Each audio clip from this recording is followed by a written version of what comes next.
ukuran, bentuk, warna, dan aroma atau baunya yang berubah. Wujud benda dapat berupa cair, gas, atau padat yang memiliki molekul gerak translasi atau gerak pindah tempat dan gerak vibrasi atau bisa juga bergerak di tempat.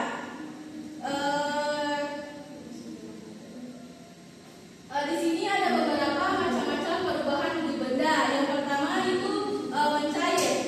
Mencair adalah bentuk perubahan wujud yang terjadi pada benda padat menjadi benda cair. Contohnya seperti apa? Ada yang tahu anak-anak? Ya, apa lagi? Batu. Ya, kenapa es batu? Dari padat menjadi cair. Ya, contohnya seperti es batu.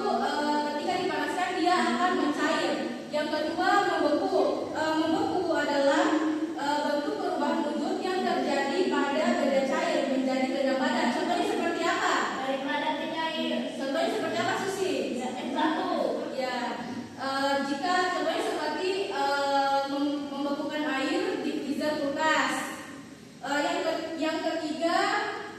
Yang ketiga menguap. Menguap adalah bentuk perubahan wujud yang terjadi pada benda cair menjadi zat gas. Contohnya seperti, ada yang tahu? Gas minuman air panas.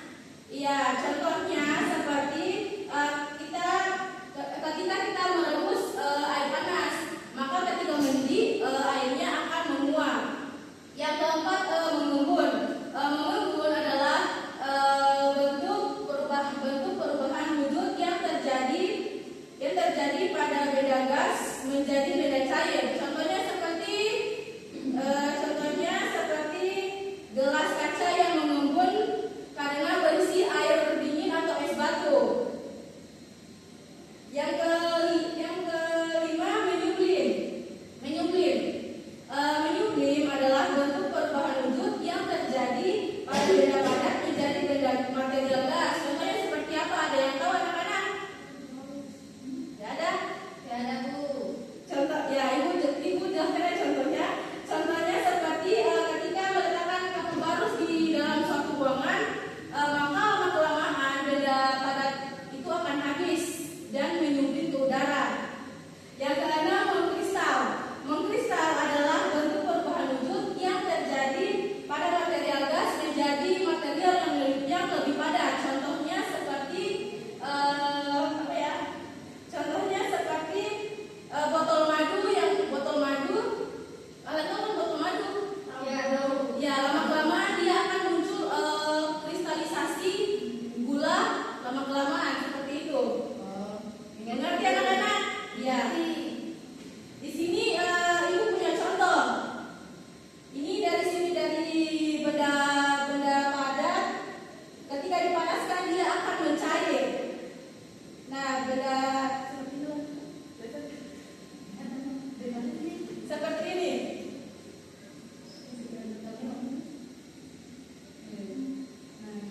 Perubahan wujud benda seperti ini contohnya anak-anak. Di sini ibu akan membagikan LKPD. Nanti kalian kerjakan di rumah ya. Ya.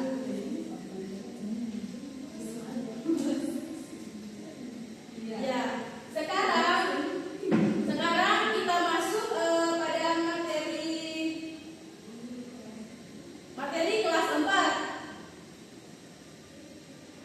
tentang menjaga kelestarian lingkungan. Kelas 4 ibu mau tanya, apakah menjaga lingkungan itu penting? Penting. Ya, kenapa penting? Ya. Menjaga lingkungan penting karena lingkungan yang sehat dan bersih sangat berpengaruh pada kualitas hidup manusia, termasuk kesehatan, kelestarian alam, dan keberlangsungan sumber daya alam. Kerusakan lingkungan seperti polusi dan penebangan hutan dapat menimbulkan dampak negatif yang serius. Di sini ada beberapa alasan mengapa kita harus menjaga lingkungan. Ada yang tahu